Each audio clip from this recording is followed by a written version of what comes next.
Hello everyone, welcome to my YouTube channel PAPC pharma classes. Last class में हम discuss कर रहे थे हमारा चैप्टर एंटीबायोटिक्स। एंटीबायोटिक्स वो होते हैं जो कि कहाँ से ऑब्टेन्ड होते हैं? माइक्रो ऑर्गेनिज्म से।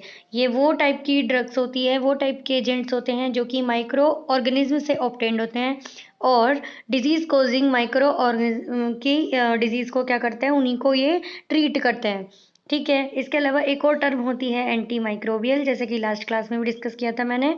जो एंटी माइक्रोबियल होती है वो क्या है कि माइक्रो ऑर्गेनिज्म से ऑब्टेन्ड नहीं होती, बट वो क्या है कि डिजीज कॉजिंग माइक्रो ऑर्गेनिज्म जो होते हैं उनको क्या है, उनकी ग्रोथ को ये इनिबिट जरूर करती है। बट जो एंटीबायोटिक है वो इन्हीं से तो ऑब्टेन्ड होती है और माइक्रो ऑर्गेनिज्म को ही ये यहाँ पे किल करती है, या इधर किल कर सकती है या फिर क्या है कि ये इनकी ग्रोथ को इनिबिट कर सकती है। बैक्टीरिया स्टैटिक या फिर बैक्टीरिसाइडल इन नेचर ये होती है। ये हमने यहाँ पे कल पढ़ा था। क्लासिफिकेशंस जो हम डिस्कस कर रहे थे, बीटा लैक्टम एंटीबायोटिक्स हमने डिस्कस किया था। इसके अंदर पेनिसिलिन, पेनिसिलिन के बारे में कल बताया था। ये 6 एमिनो पेनिसिलानिक एसिड डेरिवेटिव्स होती हैं। इनके कुछ क्या है कि पेनिसिलिन के साइड इफेक्ट भी थे। ये सीवियर एलर्जिक रिएक्शन दिखाती है, जेर्लिश हेक्सिमर रिएक्शन भी ये शो करती है। नेचुरल पेनिसिलिन जो थी, पेनिसिलिन जी, इसके साथ काफ़ी प्रॉब्लम्स थी, इसलिए क्या है कि यहाँ पे जो है कि कुछ सिंथेसिस की गई पेनिसिलिन्स, जैसे अमीनो पेनिसिलिन, कार्बोक्सी यूरिडो, ये सारी पेनिसिलिन यहाँ पे बनाई गई। पेनिसिलानेज रेसिस्टेंस पेनिसिलिन एक स्पेशल टाइप की पेनिसिलिन थी जो कि क्या है कि बीटा लैक्टमेज जो एंजाइम है उसको वहाँ पे क्या है कि इनिबिट करती है। ये क्या होता है? ये बैक्टीरिया के अंदर ही प्रेजेंट होता है। बैक्टीरिया के अंदर जब प्रेजेंट होता है तो ये बैक्टीरिया क्या है, अपने आप को इस एंजाइम से बचाता है और जो बीटा लैक्टम रिंग है उसको क्या है, ब्रेक कर देता है। अब वो ब्रेक होने के बाद एंटीबायोटिक इफेक्ट नहीं करती, तो इसलिए ये वाली जो एंटीबायोटिक है, मैथिसिलिन, नेफिसिलिन, ऑक्सासिलिन, क्लोक्सासिलिन, डाइक्लोक्सासिलिन, ये क्या है, सबकी सब पेनिसिलानेज रेसिस्टेंस पेनिसिलिन है, जो कि वो बैक्टीरिया के अंदर जो बीटा लैक्टमेज है उसी को इनिबिट कर देती हैं। ये इनके कुछ काम थे। और इसके बाद क्या है कि सबसे बड़ी बात, जो पेनिसिलिन जी है इसके साथ एक प्रॉब्लम थी, कौन सी? एसिड अनस्टेबल की। एसिड अनस्टेबल की प्रॉब्लम थी। बट जो बाकी कुछ बनाई गई ड्रग उनके साथ भी आई कई के साथ, लेकिन वो क्या है कि मोस्टली वहाँ पे एसिड स्टेबल थी, इसलिए उनको हम किस से ले सकते हैं? ओरल रूट से। ओके। अब बात करते हैं नेक्स्ट की, हम कौन सी? सिफेलोस्पोरिन्स। कौन सी कैटेगरी? सिफेलोस्पोरिन्स। सिफेलोस्पोरिन्स क्या है कि यहाँ पे जैसे हमने जर्नल कल रिंग बनाई थी हमने पेनिसिलिन की, उसके अंदर बीटा लैक्टम रिंग हमने इस तरीके से बनाई थी, यहाँ पे इस तरीके से, और इधर ये इस तरीके से। ये क्या है, 5 मेंबर कल पेनिसिलिन में बना दिया था, बट जो सिफेलोस्पोरिन है इसमें क्या है, ये 6 मेंबर्ड होती है। कौन सी होती है? 6 मेंबर्ड। अब ये वाली रिंग का नाम क्या है? ये यहाँ पे होती है कौन सी? Beta lactam ring. और ये वाली रिंग का नाम होता है, यहाँ पे डबल बॉन्ड आएगा जिसकी वजह से इसका नाम है डाईहाइड्रोथियाएजीन। डाईहाइड्रोथियाएजीन ये इसका नाम है। अब इसकी नंबरिंग करते हैं अगर हम, 1 2 3 4 5 6 7। तो इस तरीके से यहाँ पे ये क्या है, 7 पे क्या है, यहाँ पे आगे NH करके और R C double bond O अलग ग्रुप लगे होते हैं, तो ये 7 पोजीशन पे लग रहे हैं, इसीलिए इनका नाम क्या होता है? 7 7 एमिनो सिफेलोरोनिक एसिड। सिफेलोरोनिक एसिड ये इनका क्या है कि जर्नल एसिड डेरिवेटिव्स, ये एसिड डेरिवेटिव्स ये होती हैं। यानी कि जितनी भी सिफेलोस्पोरिन्स होती हैं इन सब में क्या है कि ये जो जर्नल है ये 7 एमिनो सिफेलोरोनिक एसिड डेरिवेटिव्स होती हैं। अब देखो इसकी जनरेशन से क्वेश्चन आता है। जनरेशन इसकी होती है 4 टाइप्स की, first generation, second generation, third generation and fourth generation. जो फर्स्ट जनरेशन है इसके अंदर क्या है कि देखो नाम आता है सीफाजोलिन, सिफ्लोथिन, सिफालोरिडिन। तो ये क्या है? आई एन की आवाज़ आ रही है लास्ट में, जोलिन, लोथिन, लोरिडिन, ये इस तरीके की आवाज़ आ रही है लास्ट में। तो इसलिए इनको याद करने का तरीका है कि ये यहाँ पे क्या है कि फर्स्ट जनरेशन वाली जो एंटीबायोटिक सिफेलोस्पोरिन्स होगी इनके अंदर ये वाली ड्रग्स आएंगी, सीफाजोलिन, सिफ्लोथिन, सिफ्लोनोरिडीन। तो इस तरीके से इसके अंदर आएगी। नेक्स्ट है second generation antibiotics. Second generation anticephalosporin में सीफ्यूरोक्सिम, जितनी भी XIME वाली ड्रग है ये सबके सब आती है थर्ड में, एक्सेप्ट सीफ्यूरोक्सिम। इसका क्वेश्चन भी आया था एक बार DCO एग्जाम में। सीफ्यूरोक्सिम जो है वो सेकंड जनरेशन यहाँ पे क्या है, एंटीबायोटिक है। आगे चलते हैं, सीफेलोक्लोर और सीफामेंडोल। ये मैन लिख रहा है, मैन, और इधर क्या लिख रहा है? सीफाक्लोर। सीफाक्लोर यानी कि मैन से रिलेटेड कुछ बना देते हैं हम क्या, ये मान लो मैन को क्लोरीन से प्रॉब्लम है तो मैन को क्लोरीन से प्रॉब्लम है, तो सीफाक्लोर, सिर्फ याद करने के लिए, सीफाक्लोर सीफामेंडोल, ये क्या है, सेकंड जनरेशन सीफेलोस्पोरिन्स है। नेक्स्ट है थर्ड जनरेशन में है सिफिक्जिम, जैसा कि थोड़ी देर पहले बताया था मैंने, XIME वाली किस में आएंगी, थर्ड जनरेशन में। तो सिफिक्जिम, सिफोटैक्जिम, सिफोप्राजोन, सेफडीनिर, ये क्या है कि यहाँ पे क्या है कि इधर ये इसके अंदर आएगी। सिफोप्राजोन में XIM नहीं आ रहा, इसको याद करने का तरीका क्या है, ये प्रा है, PRA। तो एक ग्रुप होता है हमारे केमिस्ट्री के अंदर, जैसे कि मैथ एथ प्रोप होते हैं, तो ऐसे ही थर्ड नंबर पे आ जाता है प्रोप। तो ये प्रा को थोड़ा प्रो से रिलेटेड चल के लेके चलें, प्रोप से रिलेटेड, तो क्या होते हैं, ये 3 कार्बन वाले, तो इसलिए क्या है, थर्ड जनरेशन में आएगी। ये थोड़ा याद करने का इसका क्या है, मेथड है। और ये एक हमें याद करनी है, सेफडीनिर, ठीक है, सेफडीनिर। इसमें कौन सी याद करनी थी, सीफिरोक्सिम, इसमें क्या है कि सेफडीनिर, ठीक है। आगे देखते हैं फोर्थ जनरेशन में सीफीपिम, सेफपिरोम, ये पिम वाली जो मोस्टली आएंगी, ये क्या है, फोर्थ जनरेशन के अंदर यहाँ पे जो है ये सीफेलोस्पोरिन्स होती हैं। तो ये क्या है कि इसकी जनरेशन के अकॉर्डिंग यहाँ पे क्या है कि इसका क्लासिफिकेशन है, ठीक है। और इधर जो ये आपके थर्ड जनरेशन है, इसमें एक दो ड्रग और भी आ सकती है, जैसे कि एक सिफिक्जिम, सीफाटैक्जिम, ये हमने पढ़ ली, सिफोप्राजोन, सेफडीनिर, एक और आती है सेफ्ट्राइयोन, कौन सी आती है, थर्ड जनरेशन में ही, सेफ, CEF, सेफ ट्राई ठीक है। अब इसमें तो ट्राई आ रहा है, तो ट्राई का मतलब क्या है, थर्ड जनरेशन, थर्ड नंबर पे ये यहाँ पे आ जाएगी। तो इस तरीके से क्या है, ये इनकी जनरेशन के अकॉर्डिंग क्या है, क्लासिफिकेशन है किसका, सीफेलोस्पोरिन्स का। अब ये क्या है, इनके स्पेसिफिक यूजेस भी है सिफेलोस्पोरिन्स के। जो फर्स्ट जनरेशन वाले हैं ये तो इफेक्टिव होते हैं ग्राम पॉजिटिव बैक्टीरिया में, किसमें होते हैं, ग्राम पॉजिटिव बैक्टीरिया में। और जो ये सेकंड जनरेशन वाले हैं ये होते हैं ग्राम नेगेटिव बैक्टीरिया में इफेक्टिव, ठीक है। फर्स्ट जनरेशन वाले पॉजिटिव में, सेकंड वाले यहाँ पे किस में, ग्राम नेगेटिव में। जो थर्ड जनरेशन के हैं और ये किस में होते हैं, ग्राम पॉजिटिव में भी होते हैं, नेगेटिव में भी होते हैं। साथ ही साथ और किस में होते हैं, जो कि ये बीटा लैक्टामेज जो था, बीटा लैक्टामेज इनिबिटर्स होते हैं, उनके अंदर भी ये यहाँ पे इफेक्टिव है। और ऐसे ही सेम फोर्थ है, पॉजिटिव में भी, नेगेटिव में भी, और बीटा लैक्टामेज इनिबिटर्स में भी। तो इस तरीके से क्या है कि यहाँ पे ये काम करते हैं। इसके अलावा जो फोर्थ वाले हैं ये एक इंट्राक्रोमोसोमल बीटा लैक्टामेज रेसिस्टेंस जो बैक्टीरिया होते हैं, कौन से, इंट्राक्रोमोसोमल बीटा लैक्टामेज रेसिस्टेंस बैक्टीरिया, उनके अंदर भी फोर्थ जनरेशन जो है ये यहाँ पे काम करते हैं, ठीक है। तो ये क्या है, इस तरीके से सीफेलोस्पोरिन्स जो है इनका हमने क्लासिफिकेशन देखा। याद करने का तरीका आपको मैंने बता ही दिया, जिसमें जो लिन थिन डिन, ये तो क्या है फर्स्ट जनरेशन, और इधर सेकंड में क्या पड़ा, XIME वाला, एक तो ये है, और एक क्या, मैन को क्लोरीन से प्रॉब्लम है सेकंड जनरेशन के लिए, मैंडोल सिफ्लोक्लोर। थर्ड में एक तो XIME वाला आ जाएगा, प्रा वाला प्रोप से लेना है, सेफडीनिर याद रखना है, और एक और मैंने बताया था सेफ्ट्राइजोन, कौन सा, सेफ्ट्राइयोन ट्राई नाम आ रहा है तो इसलिए क्या, थर्ड जनरेशन है। फोर्थ में पिम करके है, और ये इस तरीके से देखो जो नाम आ रहा है पाई, PI ऐसे भी कर सकते हैं, तो ये PI वाली जो है ये फोर्थ जनरेशन है, ठीक है। तो ये इसका क्लासिफिकेशन है। आगे चलते हैं, आगे है कार्बापिनाम, PENAM है, कार्बापिनाम। जर्नल जो रिंग है कार्बापिनाम की वो मैं बनाती हूँ इधर, जैसे हमने पेनिसिलिन की बनाई। अब देखो है तो बीटा लैक्टम, तो यानी कि बीटा लैक्टम रिंग तो इसके अंदर होगी, ठीक है। और इसके साथ में पेनिसिलिन में जो थी वो थियाजोलिडिन थी, इसके अंदर क्या है कि ये इस तरीके से बन जाती है, ये यहाँ पे ऐसे, इधर S नहीं होता, उसमें S था, इधर क्या है कार्बन, ठीक है। तो ये क्या है, कार्बापिनाम, क्या है ये, कार्बापिनाम, ये भी बीटा लैक्टमेज क्या है, इनिबिटर, बीटा लैक्टमेज जो है ये इनिबिटर है।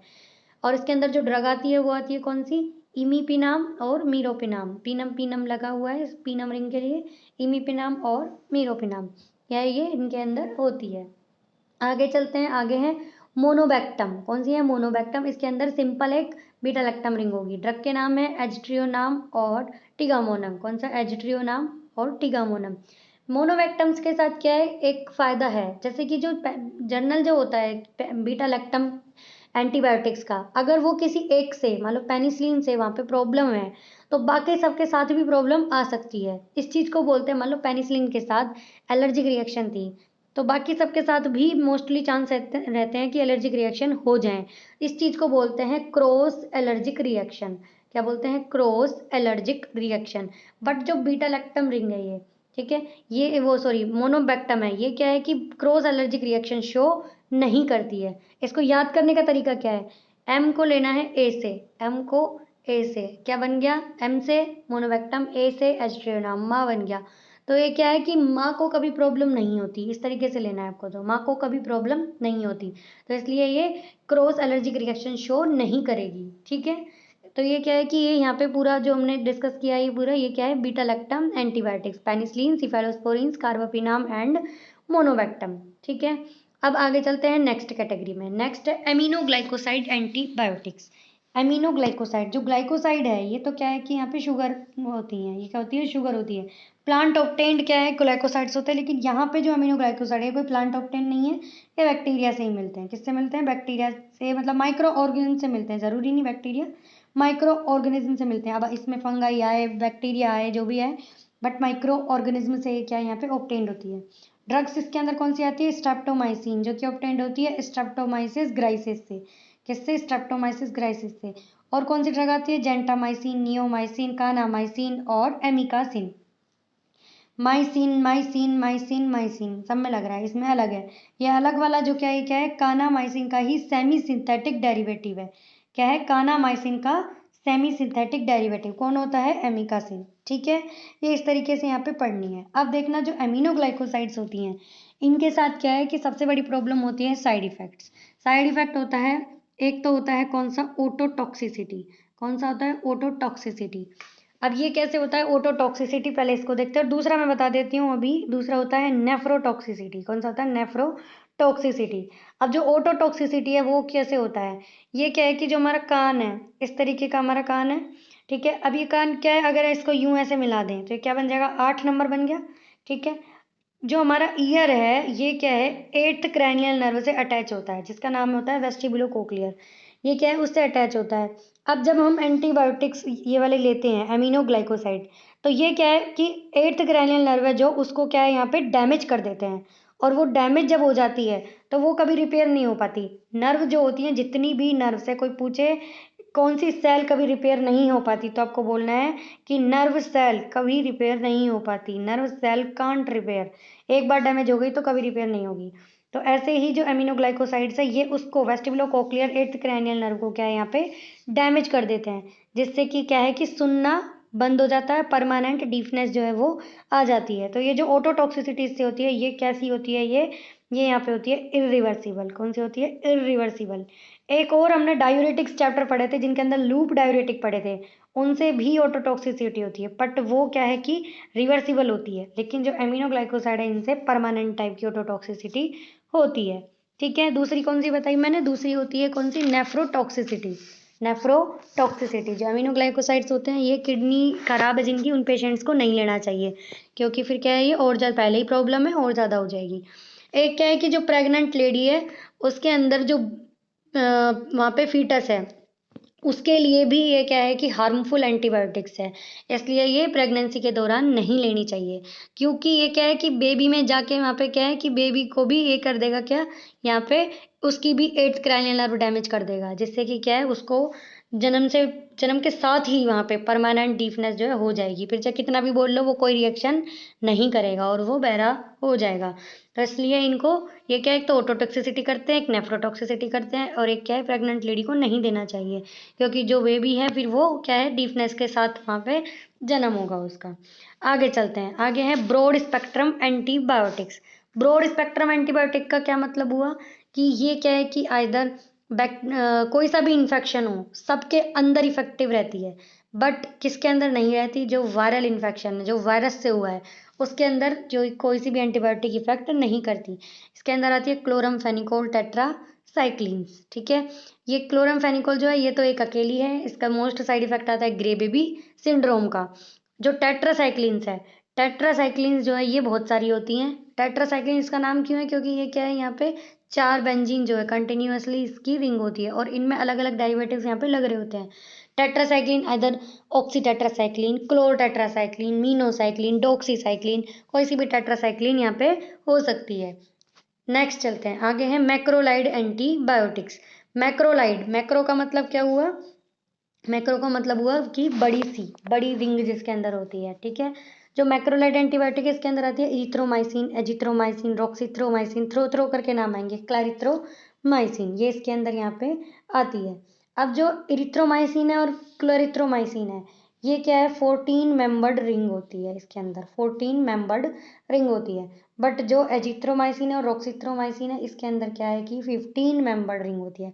कितनी? 15। ठीक है। अब जो मोस्ट बात है वो सुनेंगे। जो इसके अंदर सबसे पहले एक ड्रग होती है इरिथ्रोमाइसिन, जो है वो इम्पोर्टेंट।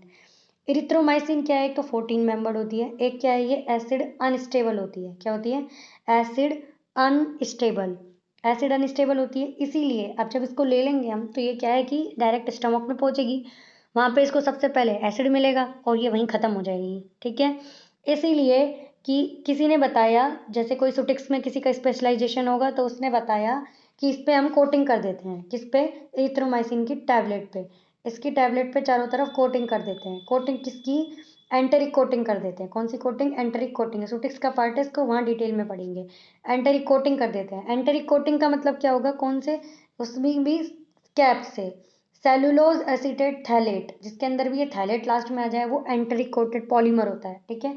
तो इससे इसकी क्या है, कोटिंग कर देते हैं। अब ये क्या है कि ये स्टमक में जाएगी, लेकिन वहाँ ये जो थैलेट है, ये यहाँ पे स्टमक में नहीं घुलता।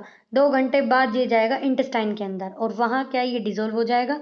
फिर जो टैबलेट है इरिथ्रोमाइसिन, वो बाहर आ जाएगी, फिर वो अपना इफेक्ट करेगी, जिससे कि वो क्या है, एसिड के कॉन्टेक्ट में भी नहीं आई और काम भी हो गया। एक तो ये तरीका है इसको एसिड स्टेबल बनाने का। एक क्या है कि इसका साल्ट भी बना सकते हैं, इरिथ्रोमाइसिन स्टीरेट। इरिथ्रोमाइसिन स्टीरेट, अब ये साल्ट जो है ये होता है एसिड स्टेबल। इसका साल्ट बना के भी हम इसको ओरली ले सकते हैं। तो ये तो क्या है कि इम्पोर्टेंट था इरिथ्रोमाइसिन के लिए। एक और हमने जो चैप्टर पढ़ा था अल्सर का, अल्सर किससे होता है? हेलिकोबैक्टर पाइलोरी से या फिर कैम्फाइलोबैक्टर पाइलोरी से, इनसे होता है अल्सर। इनके अंदर जो ड्रग ऑफ चॉइस है वो कौन सी होती है? क्लैरिथ्रोमाइसिन। कौन सी होती है? क्लैरिथ्रोमाइसिन। तो इस तरीके से क्या है कि ये यहाँ पे काम करती हैं। आगे चलते हैं, आगे हैं फ्लोरोक्विनोन्स। कौन से हैं? फ्लोरोक्विनोन्स। इसके अंदर सबसे पहले साफ लिखा है एंटी बैक्टीरियल ड्रग ये नहीं है, नॉट एंटी बैक्टीरियल ड्रग। यानी कि ये क्या है कि सिंथेसिस होके बनती हैं, ये माइक्रो ऑर्गेनिज्म से ऑब्टेन्ड नहीं होती। इसके अंदर ड्रग आती है सिप्रोफ्लॉक्सासिन, ओफ्लॉक्सासिन, स्पारफ्लॉक्सासिन, गैटिफ्लॉक्सासिन। फ्लॉक्सासिन वाली जो भी हैं सारी की सारी वो फ्लोरोक्विनोलॉन्स होते हैं। ठीक है। इनकी डिटेल बाद में पढ़ेंगे हम, सबका मैकेनिज्म ऑफ एक्शन। नेक्स्ट आगे चलते हैं, पॉलीपेप्टाइड एंटीबायोटिक। ये क्या है कि इसको पॉलीपेप्टाइड जो एंटीबायोटिक होती है, टॉपिकली इनको यूज करते हैं। नेफ्रोटॉक्सिक होती है ये। क्या होती है? नेफ्रोटॉक्सिक। और ये जो नेफ्रोटॉक्सिसिटी होती है, ये हाई नेफ्रोटॉक्सिक होती है।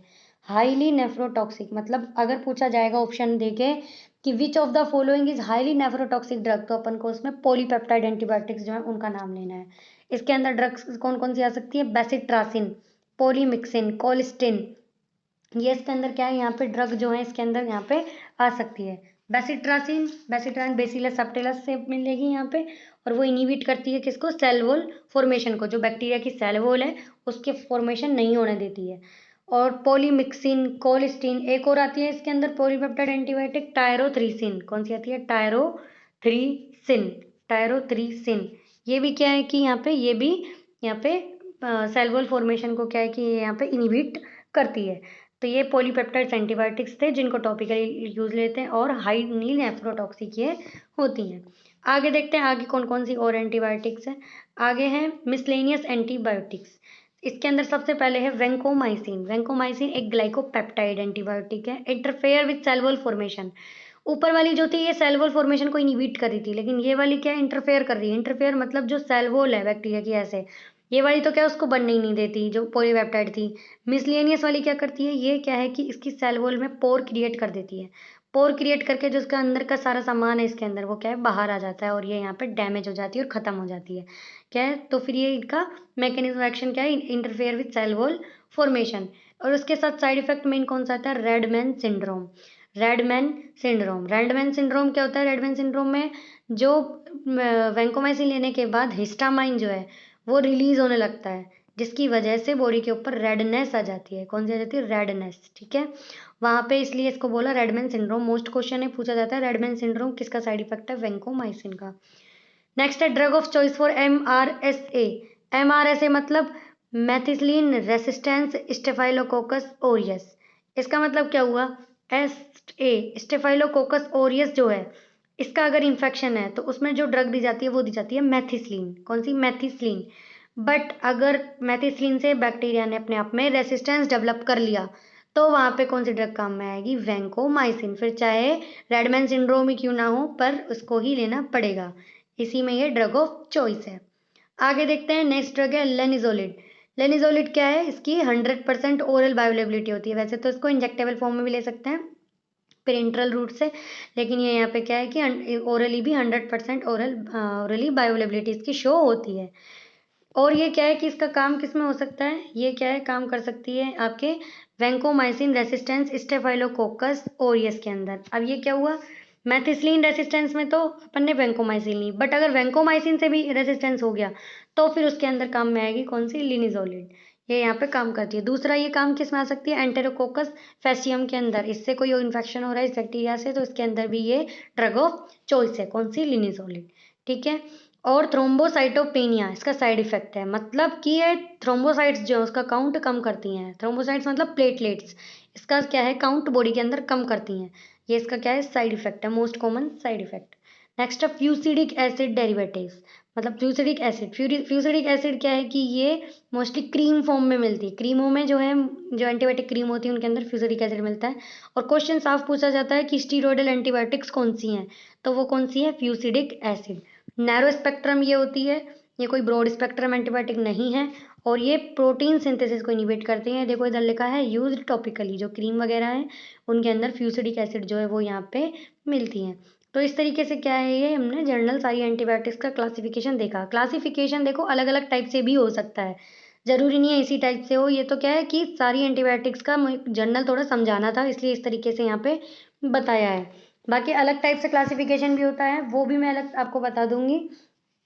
और नेक्स्ट क्लास में हम लोग देखेंगे कि कौन सी एंटीबायोटिक्स है, इनका सबका, सारी एंटीबायोटिक्स का स्पेशलाइजेशन मतलब क्या है, मैकेनिज्म ऑफ एक्शन स्पेशल क्या है इनका, और साइड इफेक्ट्स एंड यूजेस। एक नेक्स्ट क्लास में इन्हीं पर हमारा कंसर्न रहेगा।